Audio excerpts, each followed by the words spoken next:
The 2019 Volkswagen T-Cross. New spy shots of the Polo-based Volkswagen T-Cross are giving us a clear idea of what to expect when the smallest member of VW's crossover family hits dealerships next year. The T-Cross was seen testing in and around the Nurburgring with heavy camouflage covering its front and rear sections. The crossover's design elements are slowly unraveling, and from the looks of it, the T-Cross is going to be what we all thought it'd be.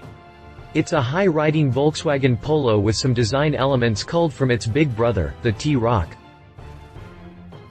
Exterior. The Volkswagen T-Cross is, essentially, a Volkswagen Polo wearing a crossover body. The Volkswagen T-Cross is, essentially, a Volkswagen Polo wearing a crossover body. That's how it was pegged to us previously, and looking at this new batch of spy shots hasn't given us any cause to change that sentiment.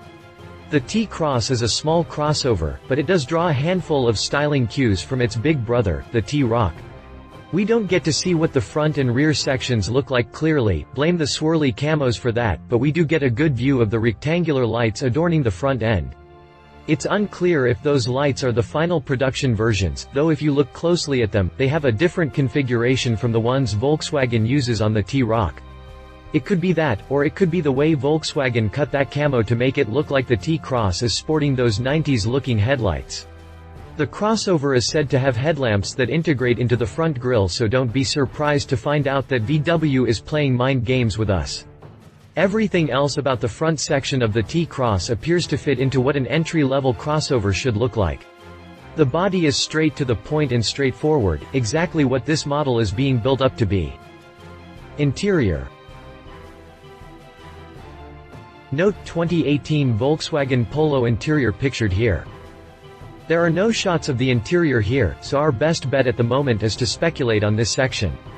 The good news is that we know how close the T-Cross is to the Volkswagen Polo, so if that holds true into production, it wouldn't be surprising to see a cabin that's similar to the one inside the Polo.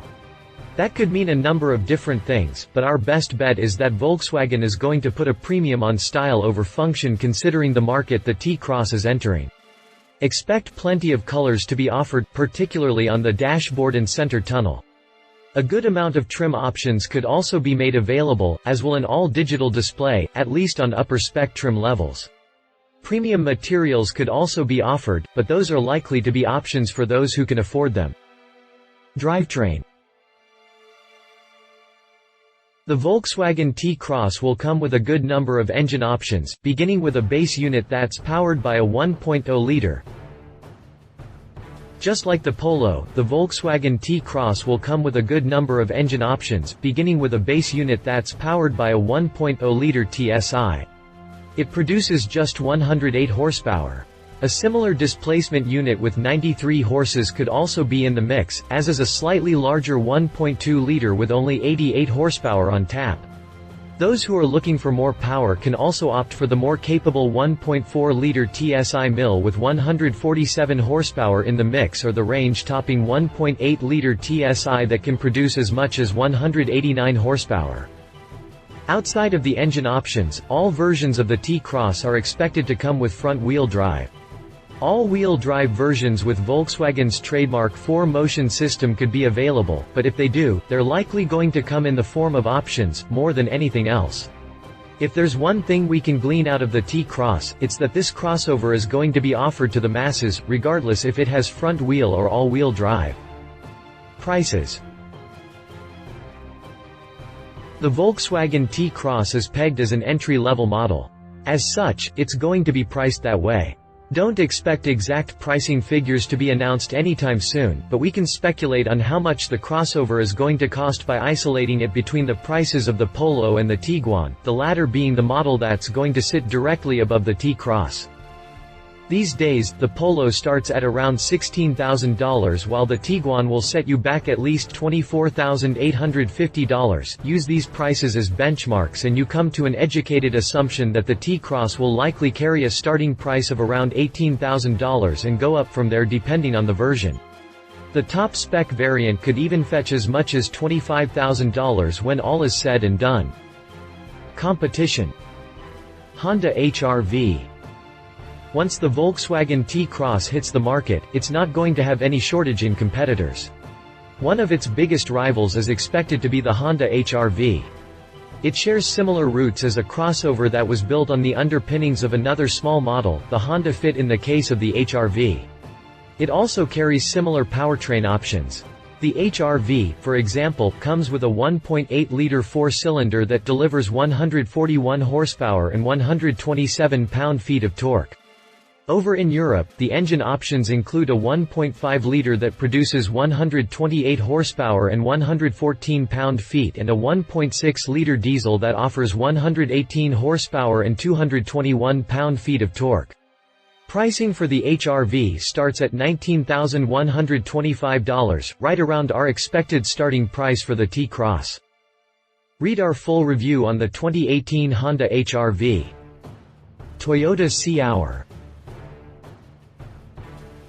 Speaking of expected adversaries, the Toyota CHR is as imposing as it comes. The Japanese crossover looks the part of a sporty and aggressive rival, something that Volkswagen should at least be wary of. Good looks aside, the CHR really isn't a direct competitor to the Volkswagen T-Cross, at least if you look at it from a number of different points of view. The Toyota crossover is bigger in size, it's really a C-segment coupe crossover, and has bigger engine options to boot. These include a 2.0-liter, naturally aspirated four-cylinder engine that makes 144 horsepower and 140 pound-feet of torque. Pricing also starts a level up at around $25,000.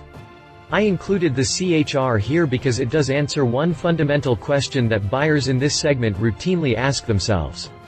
If I'm going to buy a Volkswagen T-Cross, why don't I just pay a little extra to get a Toyota CHR? Read our full review on the 2018 Toyota Sea-Hour. Conclusion. It would be unfair to assume that we know a lot about the Volkswagen T-Cross because, at this point, we don't know too much to make a valid assumption about it.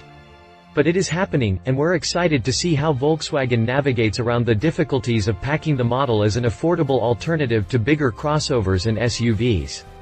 Honda and Toyota found a way to make it work, so we expect Volkswagen to do the same. The early returns sound promising, though. Let's just hope that Volkswagen can keep the momentum going. Love it. A new crossover isn't a bad idea, has the potential to become special, plenty of engine options to choose from. Leave it lots of questions that need to be answered, won't have a shortage of competitors, possibility of cheap shortcuts. If you liked this video, please share your thoughts in the comments below and don't forget to hit the subscribe button.